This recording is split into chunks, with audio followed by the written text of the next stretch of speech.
So now, when it comes to that, now I would ask a follow-up question with regards to that, Professor Morapitia. Now, he mentioned about how the dynasties has been not in Sri Lanka but also worldwide as well. But then again, when it comes to the current condition, we came in a situation where we saw the Bandar Nayakas followed up by the Rajapakshas and the family politics getting involved in the headfast of the politics of Sri Lanka. So now, do you think that with all that matter, as he was mentioning that President Anurukumara Disanayaka was appointed specifically to cater this, get out of this economic crisis, do something differently. Now, in your situation, do you think that people voting to him has done any difference and has been different from the family situation or the family political background? Okay, thank you very much. First, I would like to thank you to the Derana and then to the Miss Prasansa. This is the second time. I am very happy to be here. And first, before I am asking for your question, I have to tell you about the dynasty and the meritocracy. That's the technical word. That means people are thinking that the leaders should be based on their merits. So that's where we have to start. But remember, the dynasty starts from meritocracy. That means, for example, if you take the SWRD Bandara Nayaka, by that time there were a lot of people. He didn't come from the vacuum. There were a lot of people. Then how did he become the leader of that time? Just because of these merit-based credits. This meritocracy, right? Not because he is the first one.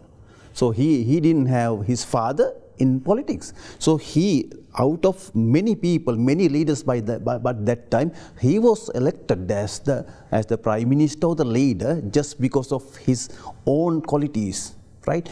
So according to my understanding, according to my philosophy, the dynasty is not the issue. The main thing is the leadership qualities, leadership attitudes, leaders, what do you call that, everything what the leaders should have, right? For example, deep commitment, passion, deep interest, right? Smartness, all these things should be there, right? Then whether you come from the political dynastic family or non-political dynastic, that does not matter.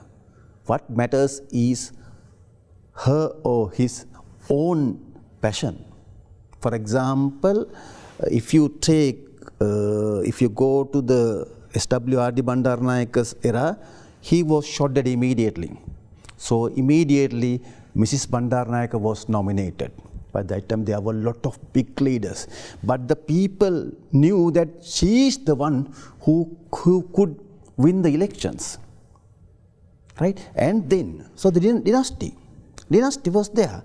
But by that time, they did not consider about the meritocracy of the other people.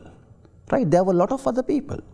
And then, when you came like that in 1992, right, the situation changed drastically. By that time, Mahinda Rajapaksa was the biggest man who started this Padayatra, Janagosa, and lot of things. Right? He was instrumental in protecting the JVP people. He went himself with Vasudeva Nanayakar and Nimal Kafanand to the Geneva. Right? But by that time, everyone knew that we want CBK, not Mahinda,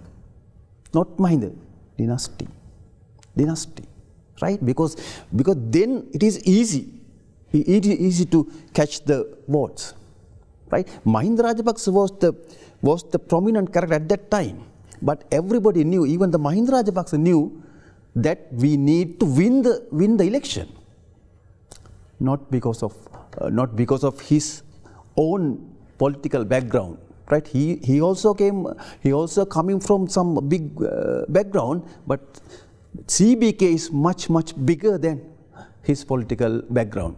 So therefore, first I want to tell you the dynasty itself can't do anything. You need to have your meritocracy, that means merit-based. So dynasty plus meritocracy is the most important thing, not only the meritocracy, right? And your question, I don't think that the President Anura Kumar Tunga could do something significantly under the conditions, right? First, you have to understand why the JVP, so-called JVP, was just 3% in 2019 when he was contesting against the Gotabaya Rajapaksa, just 3%. What were the reasons why he got 42% at the time of presidential election in 2024? Just because of Corona. Just because of Aragale, as Mr. Upatisha very clearly said, just because of economic crisis. He manipulated the economic crisis to win the elections. And at the same time, just remember, in 2020, right, the same people, almost the same people were contested for the general election, but only 2 persons were elected in the election. But now, in the 2022 November, 159 members were elected. Why? Did they do anything significantly within that period? No, they didn't do anything, just because of Corona, just because of Aragale, just because of economic crisis. Right? We didn't have any plans for the Corona, but the Gotabaya Rajapaksa tried to manipulate the situation at that time. There was something which he cannot control, right? So please remember very clearly, people believed the statements and the promises given by the President Anura Kumar Disanayake. Unfortunately, now he was unable to fulfill what he said by his own mouth. I'm going to take it from